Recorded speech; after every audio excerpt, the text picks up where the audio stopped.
ಅವಕಾಶ ಈ ಜಿಲ್ಲೆಯ ಎಲ್ಲ ನಾಯಕರು ಹಾಗೆ ನಮ್ಮ ರಾಜ್ಯದ ನಾಯಕರುಗಳ ಹಾಗೆ ಪಕ್ಷದ ಎಲ್ಲ ಕಾರ್ಯಕರ್ತರ ಒಂದು ಒಮ್ಮತದ ಅಭ್ಯರ್ಥಿಯಾಗಿ ನನಗೊಂದು ಅವಕಾಶವನ್ನು ಕಲ್ಪಿಸಿಕೊಟ್ಟಿದ್ದು.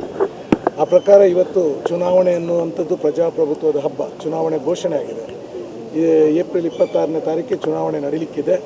ಚುನಾವಣೆಗೆ ನಾಮಪತ್ರ ಸಲ್ಲಿಸುವಂಥದ್ದು. ಇವತ್ತು ನಾನೀಗ ನಮ್ಮ ಜಿಲ್ಲಾ ಉಸ್ತುವಾರಿ ಸಚಿವರು, ಪ್ರಚಾರ ಸಮಿತಿಯ ರಾಜ್ಯ ಅಧ್ಯಕ್ಷರಾದಂತಹ ಮಂಜುನಾಥ್ ಭಂಡಾರಿಯವರು ಹಾಗೆ ನಮ್ಮ ಎಲ್ಲ ದಕ್ಷಿಣ ಕನ್ನಡ ಜಿಲ್ಲಾ ಪ್ರಚಾರ ಸಮಿತಿ ಅಧ್ಯಕ್ಷರಾದಂಥ ಹಿರಿಯರಂಥ ರಮನಾಥ್ ರೈಗಳು, ಅಭಯಚಂದ್ರ ಸರ್ ಅವರು, DCC ಅಧ್ಯಕ್ಷರಂಥ ಹರೀಶ್ ಕುಮಾರ್ ಅವರು, ಎಲ್ಲರ ಹಾಗೆ ಪಕ್ಷದ ಕಾರ್ಯಕರ್ತರ ಎಲ್ಲರ ಒಂದು ಆಶೀರ್ವಾದದಿಂದ ನಾನು ಇವತ್ತು ಬಂದು ಇಲ್ಲಿ ನಾಮಪತ್ರ ಸಲ್ಲಿಸಿದ್ದೇನೆ. ಬಹುಶಃ ಇವತ್ತು ನೋಡಿದ್ದೀನಿ ಜನರಲ್ಲಿ ಯಾವ ರೀತಿಯ ಒಂದು ಹುಮ್ಮನಸ್ಸು ಇವತ್ತು ಎದ್ದು ಕಾಣ್ತಾ ಇದೆ ಅನ್ನುವಂಥದ್ದು. ಈ ದಕ್ಷಿಣ ಕನ್ನಡ ಜಿಲ್ಲೆ ಈ ಒಂದು ತುಳುನಾಡ ಜಿಲ್ಲೆ, ಇಲ್ಲಿಯ ವಿಶಿಷ್ಟವಾದಂಥ ಸಂಸ್ಕೃತಿ ಇವತ್ತು ಎಲ್ಲ ಜಗತ್ತಿನವರು ನಮ್ಮ ಹತ್ರ ತಲೆ ಎತ್ತಿ ನೋಡ್ತಾರೆ. ಏನು ಅನ್ನೋ ನಮ್ಮ ವಿಶಿಷ್ಟ ಸಂಸ್ಕೃತಿ. ಈ ಒಂದು ಸಂಸ್ಕೃತಿಯಲ್ಲಿ ಇಲ್ಲಿ ಪರಸ್ಪರ ಒಬ್ರಿಗೊಬ್ಬರು ಜಾತಿ ಧರ್ಮ ಮೀರಿ ಗೌರವದಿಂದ ಬಾಳ್ತಿರುವಂಥದ್ದಿತ್ತು. ಆದರೆ ಕೆಲವೊಂದು ವರ್ಷಗಳಿಂದ, ಕಳೆದ 33 ವರ್ಷಗಳಿಂದ ಇಲ್ಲಿ ಯಾವ ರೀತಿಯ ಒಂದು ಈ ಜಾತಿ ಮಾಧ್ಯಮಗಳ ನಡುವೆ ಕಂದಕಗಳನ್ನು ಏರ್ಪಟ್ಟು ಇಲ್ಲಿ ನಮಗೊಂದು ಬ್ಲ್ಯಾಕ್ ಲಿಸ್ಟಲ್ಲಿ ಸೇರುವ ಹಾಗೆ ಇಲ್ಲಿ ಒಂದು ಕೋಮು ಸೂಕ್ಷ್ಮ ಧರ್ಮಗಳ ಈ ಒಂದು ಕೋಮು ಸೂಕ್ಷ್ಮ ಪ್ರದೇಶ ಅನ್ನುವಂಥದ್ದನ್ನು ಇವತ್ತು ನಮಗೆ ಒಂದು ಟ್ಯಾಗ್ ಬಿದ್ದಿದೆ. ಆದ್ದರಿಂದ ಇಲ್ಲಿಗೆ ಯಾವುದೇ ಇನ್ವೆಸ್ಟ್ಮೆಂಟ್ಗಳು ಬರ್ತಾ ಇಲ್ಲ, ಉದ್ದಿಮೆಗಳು ಬರ್ತಾ ಇಲ್ಲ. ಈಗ ಜನರಿಗೆ ಇಲ್ಲಿಯ ಮತದಾರಗಳು ಯಾರಿದ್ದಾರೆ, ಮತದಾರ ಪ್ರಭುಗಳಿಗೆ ಇವತ್ತು ಸ್ಪಷ್ಟವಾದ ಅರಿವು ಆಗಿದೆ. ಬದಲಾವಣೆಯನ್ನು ಅವರು ಬಯಸಿದ್ದಾರೆ.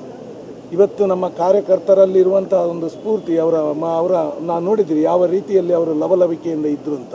ಖಂಡಿತವಾಗ್ಲೂ ಇವತ್ತು ಅವರು ಎದೆ ತಟ್ಕೊಂಡು ಕಾಂಗ್ರೆಸ್ ಪಕ್ಷದ ಸಾಧನೆಗಳೇನಿದೆ, ಈ ಹಿಂದೆ 40 ವರ್ಷಗಳ ಕಾಲ ಕಾಂಗ್ರೆಸ್ನ ಎಂಪಿಗಳು ಪಾರ್ಲಿಮೆಂಟಲ್ಲಿ ನಮ್ಮ ಜಿಲ್ಲೆಯನ್ನು ರೆಪ್ರೆಸೆಂಟ್ ಮಾಡಿದ್ರು. ಆ ಸಮಯದಲ್ಲಿ ಏನೆಲ್ಲ ಅಭಿವೃದ್ಧಿ ಯೋಜನೆಗಳನ್ನು ಮಾಡಿದ್ದಾರೆ, ಅದರ ನಂತರ ಬಂದು 34 ವರ್ಷಗಳಲ್ಲಿ ಈ BJP ಪಕ್ಷದ ಎಂಪಿಗಳು ಏನು ಮಾಡಿದ್ದಾರೆ ಅಂತ ನಾವು ಮೊನ್ನೆಯಿಂದ ಅವ್ರ ಹತ್ರ ಕೇಳ್ತಿದ್ದೇವೆ. ಯಾವುದೇ ಉತ್ತರ ಕೂಡ ಇವತ್ತಿನವರೆಗೂ ಬರಲಿಲ್ಲ. ಇದನ್ನು ನಾವು ಹೇಳ್ತಾ ಹೋಗ್ತೇವೆ. ಅದಲ್ಲದೆ ನಮ್ಮ ಕಳೆದ ವರ್ಷ ಒಂದು 10 ತಿಂಗಳ ಹಿಂದೆ ರಾಜ್ಯದಲ್ಲಿ ಕಾಂಗ್ರೆಸ್ ಪಕ್ಷ ಅಧಿಕಾರಕ್ಕೆ ಬಂತು. ಅಧಿಕಾರಕ್ಕೆ ಬರುವ ಪೂರ್ವದಲ್ಲಿ ತನ್ನ ಪ್ರಣಾಳಿಕೆಯನ್ನು ಬಿಡುಗಡೆಗೊಳಿಸಿತು. ಅದರ ಒಟ್ಟಿಗೆ ಆ ಪ್ರಣಾಳಿಕೆಯಲ್ಲಿ 5 ಗ್ಯಾರಂಟಿಗಳನ್ನು ಕೊಡ್ತು. ಇವತ್ತು ಆ 5 ಗ್ಯಾರಂಟಿಗಳು ಪ್ರತಿಯೊಂದು ಮನೆಯಲ್ಲಿ, ಆರ್ಥಿಕವಾಗಿ ಹಿಂದುಳಿದಂಥ ಒಂದು ಮನೆಯಲ್ಲಿ ಒಂದು ಗೃಹಿಣಿಯ ಮುಖದಲ್ಲಿ ಒಂದು ನಗು ಕಾಣಬೇಕು ಅಂತಿದ್ರೆ ಈ ಯೋಜನೆಗಳು ಕಾರಣ ಆಯಿತು. ಇವತ್ತು ಒಂದು ನೆಮ್ಮದಿಯ ನಿಟ್ಟುಸಿರು ಬಿಡುವಂಥದ್ದು, ಬೆಲೆಗಳು ಗಗನಕ್ಕೇರಿದೆ.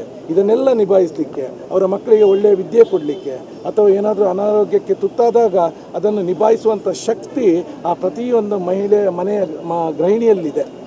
ಇದು ಸಂಬಂಧಗಳು ಅನ್ಯೋನ್ಯವಾಗ್ತಾ ಇದೆ. ಇದು ಕಾಂಗ್ರೆಸ್ ಪಕ್ಷದ ಧ್ಯೇಯ. ಇದನ್ನು ಇಟ್ಕೊಂಡು ನಾವು ಮಾಡಿದಂಥ ಸಾಧನೆಗಳನ್ನು ಇಟ್ಕೊಂಡು ಪ್ರೀತಿಯನ್ನು ಹಂಚುವ ಕೆಲಸವನ್ನು ನಾವು ಮಾಡ್ತೇವೆ. ಯಾರ ಬಗ್ಗೆಯೂ ನಾವು ದ್ವೇಷ ಮಾಡಲಿಕ್ಕೆ ಹೋಗೋದಿಲ್ಲ, ದ್ವೇಷಗಳನ್ನು ಮಾಡೋದಿಲ್ಲ, ಟೀಕೆಗಳನ್ನು ಮಾಡೋದಿಲ್ಲ.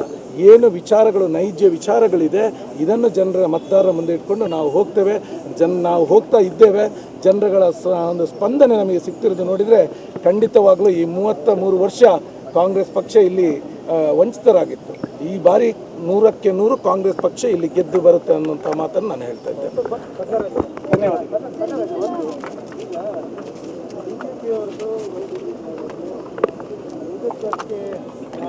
ಹಿಂದುತ್ವ ಬದ್ಧತೆ ಅಭಿವೃದ್ಧಿಗೆ ಆದ್ಯತೆ ಅಂತ ನಿಮ್ಮ ಟ್ಯಾಗ್ಲೈನ್ ಸರ್.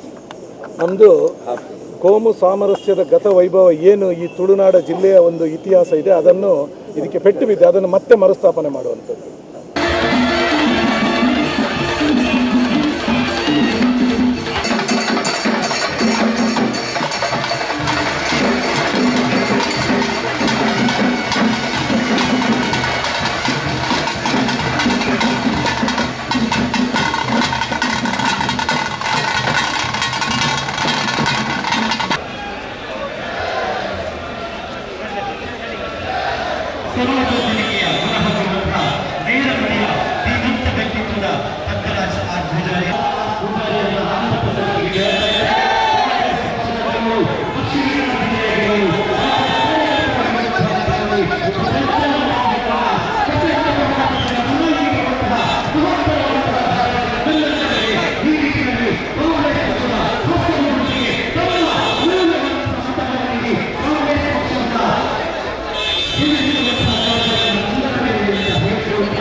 ಪಕ್ಷದ ಒಕ್ಕಲಿನ ಅಭ್ಯರ್ಥಿ, ನಮ್ಮೆಲ್ಲರ ನೆಚ್ಚಿನ ಅಭ್ಯರ್ಥಿ, ಭಾರತ ಸರ್ಕಾರದ ಮಾಜಿ ವಿತ್ತ ಸಚಿವರಾದಂತಹ ಜನಾರ್ದನ್ ಪೂಜಾರಿ ಅವರ ಶಿಷ್ಯ ಶ್ರೀಯುತ ಪದ್ಮರಾಜ್ ಆರ್ ಪೂಜಾರಿ, ಕಾಂಗ್ರೆಸ್ ಪಕ್ಷದ ನೆಚ್ಚಿನ ಅಭ್ಯರ್ಥಿ ಪದ್ಮರಾಜ್ ಆರ್ ಪೂಜಾರಿ ಅವರಿಗೆ ಕಾಂಗ್ರೆಸ್ ಪಕ್ಷಕ್ಕೆ ಕಾಂಗ್ರೆಸ್ ಕಾಂಗ್ರೆಸ್ ಕಾಂಗ್ರೆಸ್ ಕಾಂಗ್ರೆಸ್ ಜೈ ಜೈ ಕಾಂಗ್ರೆಸ್ ಜೈ ಜೈ ಕಾಂಗ್ರೆಸ್ ಕಾಂಗ್ರೆಸ್. ಆತ್ಮೀಯರೇ, ಇದೇ 26ರಂದು ಜರುಗುತ್ತಿರುವ ಲೋಕಸಭಾ ಚುನಾವಣೆಯಲ್ಲಿ ಕಾಂಗ್ರೆಸ್ ಪಕ್ಷದ ನೆಚ್ಚಿನ ಅಭ್ಯರ್ಥಿ